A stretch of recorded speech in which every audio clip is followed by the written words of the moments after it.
Good afternoon, my friends. It is Sunday the 11th, and it is about 2 in the afternoon. And it is bloody hot today. 95 degrees at least at the moment. Not to mention, I'm sitting in my kitchen. I got my dehydrator going. I've been cooking all day. Let me show you what I've got. I started at 4 this morning. This is what I started last night. This is, or was, 5 pounds of poultry breast meat ground, processed into poultry breast meat gravel. Dry as a bone. Absolutely fatless now. This is what was 1 pound of breast meat cutlets that I cubed and dried. And here's the resulting juice from cooking them. A little bit of fat on top, and I mean very little, yet to be dehydrated. Let me turn you down here a little bit so you can see what I got here on the table. What I've got here is my dehydrator trays. Now this is a horse of another color. This was the remnants of 5 separate hams. You know, after you have ham dinner, you put the bone away for split pea soup. Well, that's what this was. This is the 5 remnant bones that were in the freezer waiting to be processed. Threw them all in a big kettle. And that produced this cup full of ham fat off of them, scraped off very meticulously off of the gelatin, to be as fat-free as I can possibly make it. And when this dehydrates, that will be pork pocket soup, or ham pocket soup. Yummy. Culinary genius. And no, I didn't think of it. I thought of using the ham products to do this with. But the whole concept is ancient. It goes back to like the mid-1600s. Only instead of using a dehydrator, they would back then would have done the same thing. They'd have set these slices of gelatin on plates, and they'd have set it inside of a glass box outside. Glass box so that bugs couldn't get on it, and let it dehydrate that way.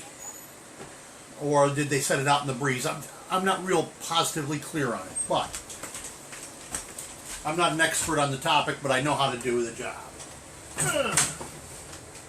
Now, for meats, we want this thing turned all the way up to 180 degrees Fahrenheit. Or for you metrically minded, that's 71 Celsius.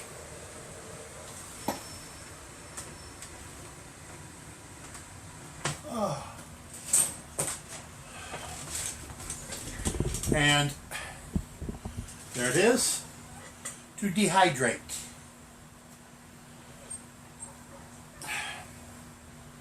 As I said in a previous video, this is Embarado's prepping side. Let me put you on hold for a minute and let me show you something. Friends, I was showing you this. This is the pork broth. I was showing you how to tell when your pork broth is done dehydrating. Unfortunately, my camera didn't record any of it. Had it all laid out here on the paper towel in big sheets, and I was telling you, how do you know when it's done in the dehydrator? When it snaps. Like, well, like ribbon candy. I don't know if any of you remember ribbon candy from way back when. It was one of my mom's favorite candies at Christmas, one of my favorites. But you just, between 3 fingers like this, and it snap. That's how you know it's ready for further processing. And we put it in the processor bowl, and we just pulse until we have a fine powder.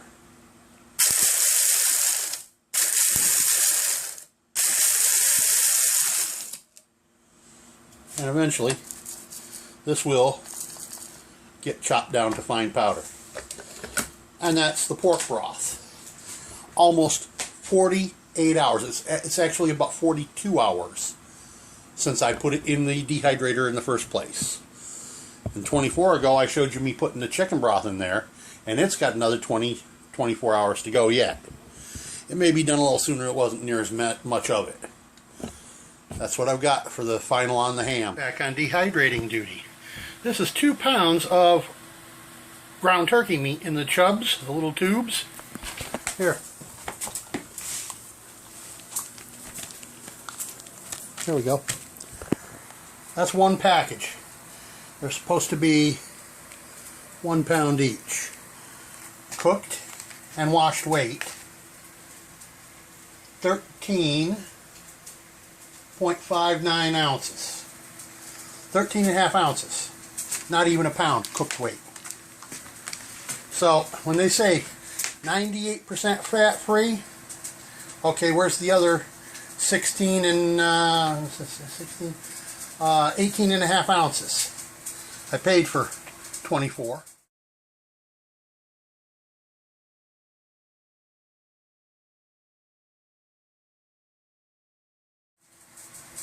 And this, cooked and rinsed, weighs 13 and a half. Where's my other 18 and a half ounces of meat? Yeah, well, there's what I boiled it in. I don't know if you can see it, but there's definitely a sheen of fat on top of there. I'm going to reduce that down and dehydrate it. This is where I'm making, this is the leftovers from beef gravel dehydrating. And that's going to be sausage. All of that's got to be cooked. My daughter was moving the leaves to this table from the storage room, which is where the freezer is. And she knocked the door and it was left hanging open for 3 days. This is all defrosted. Cold still, but defrosted. It's got to be cooked or it's no good. So I'm on a definite rampage in the kitchen. Alright, what we're looking at here is 16 ounces of ground pork. To be precise, it was 15.97. Close enough to say 16. Cooked and washed weight. And just below it was 2 pounds uncooked weight of ground turkey. It is now 13.8 ounces cooked and washed weight. And that's the target numbers that we need when we go to rehydrating this kind of stuff, is what it weighs now before it's dehydrated, but after it was cooked. Because that's the weight we have to shoot for to rehydrate it. That's why we weigh it before and after dehydration. Well, good very early morning. It's about 3 in the morning on the 15th.